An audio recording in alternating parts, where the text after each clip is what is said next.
Thank you, Anaga, and good afternoon, friends across India. Good day to all of you. The last 1 year has made us pause and rethink about what disease is. In college, we learn of different models of disease. For example, acute versus chronic disease. For example, biomedical versus psychosocial disease.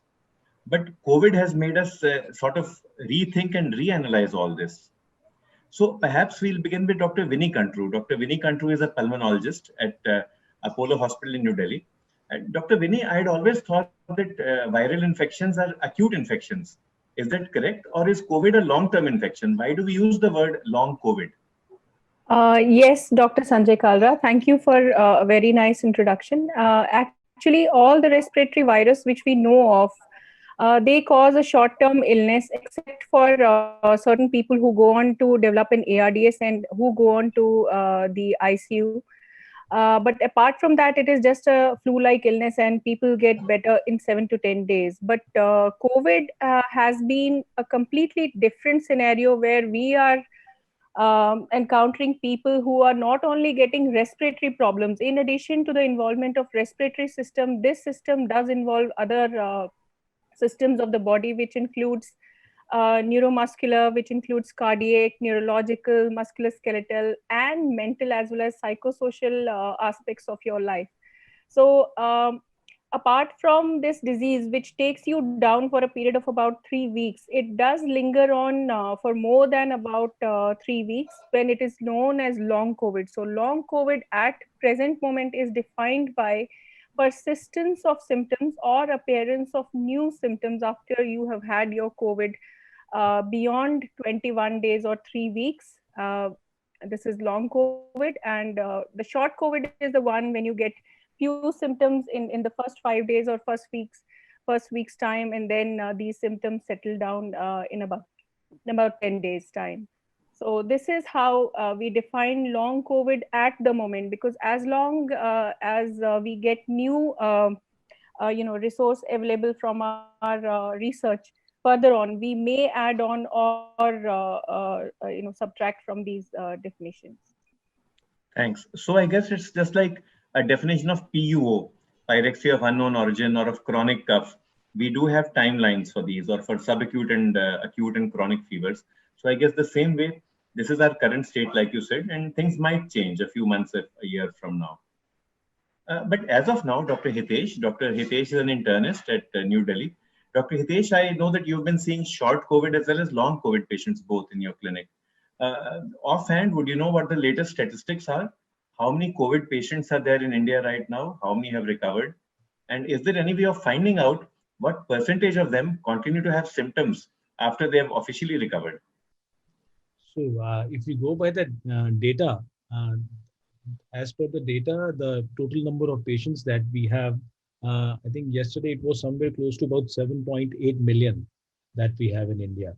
So it's almost 42 million in the world overall, and we have somewhere close to 7.8 million. But it's a very debatable data. We know that because many of the patients, there have been initially the coverage of tests was not that good. Now, since the tests are very easily available, but now many of the patients, because of some reasons, they are not getting the test done. One of the family members gets it done, and rest everybody assumed to be suffering from COVID. So that is not something which we need to too much rely upon. Yes, the important data is that how much is the mortality, where we can't tinkle too much about. So that is something which is, again, I'm first coming on to the recovery part. So if we go by the data that we have as per the official release, so it's close to 7.8 million who have this disease. Almost 7 million have already recovered, which is a very encouraging data. And there is death is somewhere close to about I think it's 118,000, somewhere close to that, which we have the total number of deaths. So going by the percentage, of the total number of deaths, it's somewhere close to about 2% of the total patients that we see. So that is something which, from Indian context, is very important as compared to what we had seen in Wuhan and Italy in the initial phase that was. Yeah. I think if we look at it in this perspective, the number of Indians living with diabetes is 70 million, but half of them, or even 2/3 of them, don't know that they have diabetes. So a felt need for diabetes care would exist in maybe at the most a quarter of those 70 million, which would be, let's say, 15 million, 18 million people. So we are doing over-reporting of the felt need of diabetes. With COVID, on the other hand, we are doing an under-reporting of the felt needs. And there is actually no mechanism to see how many of them are going into long COVID and how many are presenting with post-COVID sequelae or post-COVID symptoms. So actually, the burden of disease in terms of COVID is being underreported, while the burden of disease in terms of diabetes or hypertension may be overreported.